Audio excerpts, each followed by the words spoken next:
We are in Helena, or technically a little bit outside of Helena. Found this really sweet camping spot. It's called Devil's Elbow. It's BLM land, but it is a developed campground. So it's not free, but it's only $15 a night, and it's a really sweet spot. So good find here. I think we're gonna stay here a few days. Unfortunately, we are headed to the vet. Madley had an episode yesterday. She was running through a field here and all of a sudden yelped out and started shaking her head vigorously, really favoring her right ear. So I checked it out, couldn't find anything in it. No red spot, no swelling, no burrs of any kind, or puncture wounds, like if it were a snake bite or a bee sting or something. So it's a bit of a mystery. She favored her ear for pretty much the rest of the night and seems to be okay this morning, but we are really paranoid about these foxtail burrs. They can be horrible. Foxtails in areas where they're prevalent are like a major big deal for people with dogs. Many have to be surgically removed. Sometimes a CT scan is required to locate it if it burrows in deep enough. They can get really serious if not caught early enough. So in the ear, they can work their way down and puncture the eardrum. In the nose, they can work their way up through the sinus cavity into the brain. They can get in like the third eye, like the basically sort of, I guess, the eyelid of their eye, and cause problems with the cornea. Or they can get in between the toes and burrow in and get infected and require surgical removal. So I don't really want to mess around with any of that. If this is potentially a foxtail in her ear causing the problem, it's better to be safe than sorry. And so we're gonna bring both dogs in and have both dogs checked by a vet just to confirm that there are no foxtail issues going on, because they were romping all in them the week we were in Yellowstone with our friends at that cabin. And we tried our best. I mean, every night we tried to go through them thoroughly, and we pulled hundreds of them out every night. But I mean, it's easy to miss one. So yeah, that's where we're headed. All right, just finished up at the vet. So Madley's a bit of a drama queen. Madley's got pretty severe vet anxiety. She's actually got a prescription for like dog Xanax for storms, because those are her two triggers, storms and vets. So she was, in typical Madley fashion, freaking out at the vet's office, and he tried to look down her ear with the scope, but she was moving around so much he was worried about hitting her eardrum and damaging it. So we get to bring her back tomorrow morning to be sedated and potentially anesthetized, so if they find a foxtail in her ear, to have it removed. So thankfully we're in Montana and vet care is relatively inexpensive. So they quoted me like around $100 to do that. So thankfully, at least so far, the initial estimate is not astronomical. But listen, this dog is my baby. So bringing her in and leaving her, because it requires, you know, leaving her there all day, and it's a place that I know she hates. It kills me to do that, but I also understand that it's necessary to make sure that she's not got something serious going on. He did rub like on her inner ear, and she was obviously very sensitive to it on the right side and not on the left. So I still feel like she might have something in there, and again, I just think it's best to be safe than sorry. You know, if left untreated, these things can get really serious. We are headed to the vet this morning. I told TJ just to stay back, so it's just me and Madley. I'm gonna see if the vet's office will let me stay with her until the sedative takes effect, and I don't know what time it is they normally give that and how long I'll be there. So I said, you just stay at the trailer with Brody, and I'll be back as soon as I can. But she just gets so freaked out at the vet that I feel like it's a little bit cruel to leave her there in that state. I'd be more comfortable waiting until the sedative takes effect, she's relaxed and calmed down a little bit, and then I think I'd be comfortable leaving her. But you know, I mean, I feel like I'm torturing my dog a little bit. I didn't feed her breakfast, which is like the most important thing in the world to her, is food. And then I'm gonna bring her to the place she hates the most and leave her there in a completely spazzed out state. I don't know. I guess I'm a crazy dog mom, but I'm not super comfortable with that. So yeah, that's where we're headed. Obviously hopeful for the best. Madley's in good shape. She's not overweight. So, you know, that's always a big plus when you're going in for a medical procedure. But that said, anesthesia is dangerous, and so it's always in the back of my mind that, you know, it's easy to think the worst, but we're not going to go there.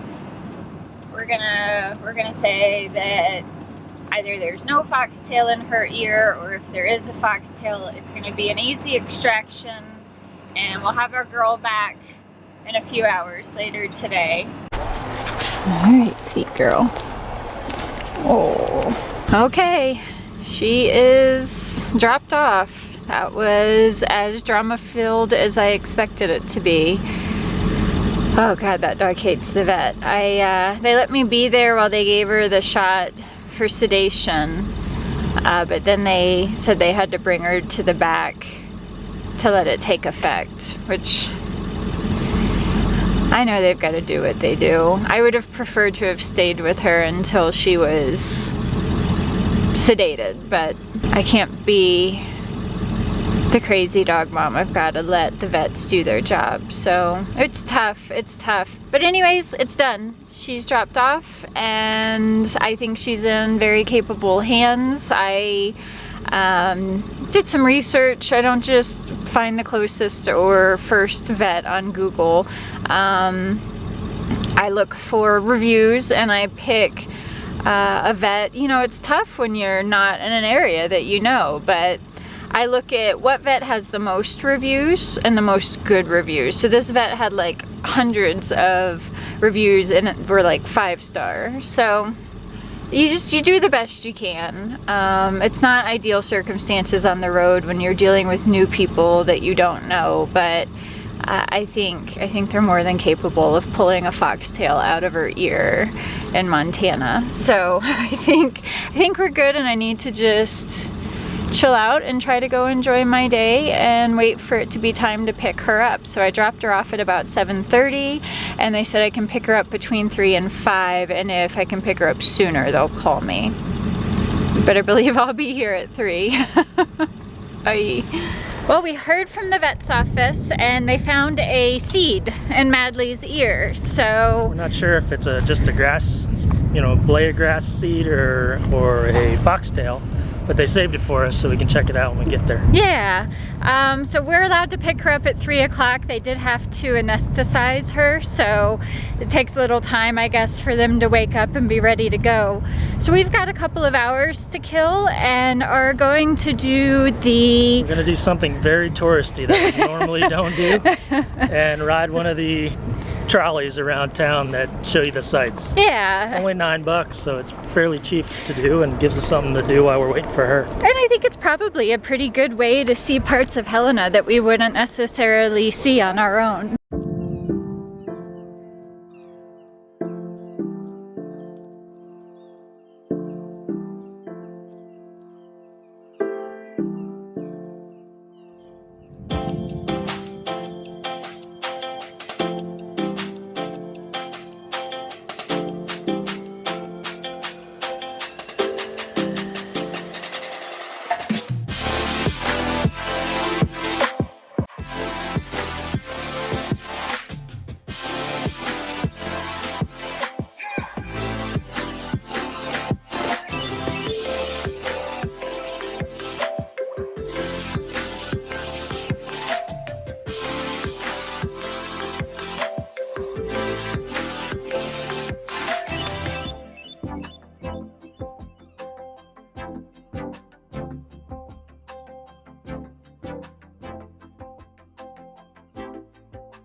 Trolley tour, done.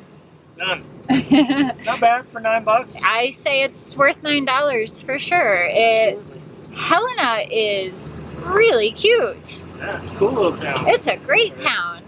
It showed you parts of Helena that you probably wouldn't see on your own. It brought you through a lot of the historic, through the historic downtown homes, which also informed us that at one time Helena had the most millionaires per capita in the world. The world, yeah. Yeah, so there are a lot of old historic mansions on tree-lined streets running all through Helena that we got to see on the trolley tour that honestly we probably wouldn't have found on our own just driving through. So I don't even think we would have found downtown Helena. we weren't even intending to go down there, really. Right, but now that we saw it on the tour, we're pretty intrigued by it and would like to go back and spend some more time down there. But it's 3 o'clock, so we're picking up our girl now, and depending on how she feels, we may head back downtown to do some more exploring on foot.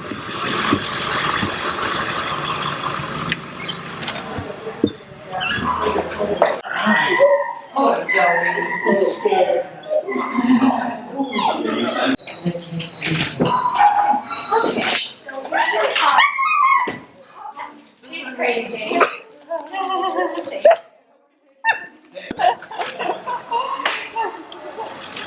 Sorry.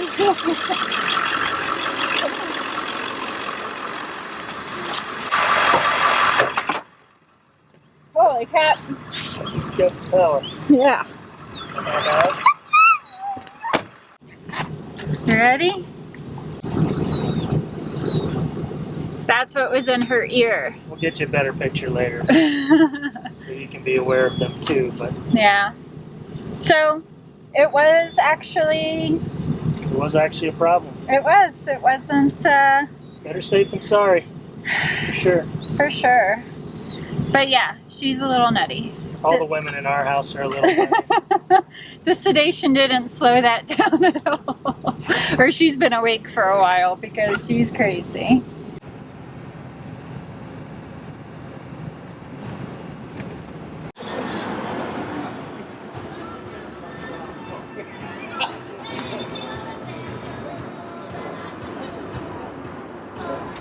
So we had a close call this trip with the foxtail weed. Thankfully it was a good outcome. It was relatively inexpensive. It could have been so much worse. And it was a good learning experience for us. But, you know, I know there are a lot of you that may be from states like us where this weed is not as common. And so if you're ever traveling with your dog out west in these states, beware of these things. They're really serious. So they start out green like this, but as they age, they turn this kind of purplish red color, and then as they die, they turn brown. So that's all foxtail right there. It easily gets into the dog's fur. It gets way up, come here. It gets way up in between their toe pits. You really have to get way up there in their toe pits.